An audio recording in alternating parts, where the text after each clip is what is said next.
or at least open their minds through knowledge and wisdom. Dig people deeper into the illusion, or we can free them from the illusions. And you've got auditory learners, you've got kinesthetic learners, you've got people who learn through stories. Every scientist will tell you that race is a biological illusion. It doesn't exist.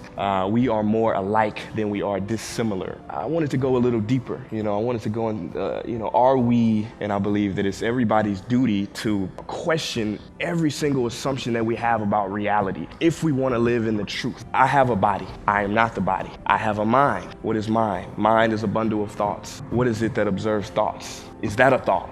All problems, all exploitation, all separation goes away once you do that inquiry. But with every good, there's always a bad. There's always the double-edged sword, right? That goes for everything almost. And it's all about balance, right? We are consumers. We have to be careful not to become consumed by the technology. You're in a conversation with somebody. You don't need a cell phone to distract you. Your mind can be a million miles away.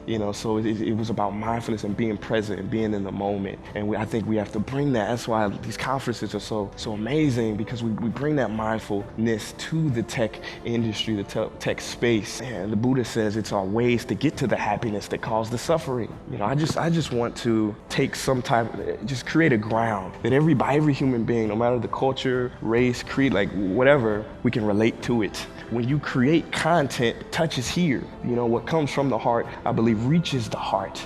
We're all the same at the end of the day. We are all the same. We're all one. It's not about saving the earth, it's about saving us. We need to realize our connection to the earth. We are a part of to save nature is to save us, right? So it's obvious to me I want to create content because we are distant. There's a disconnect between the environment and our worlds that we live in. But once we realize that we are not apart from nature, we are a part of nature, we start to treat all beings with respect and dignity.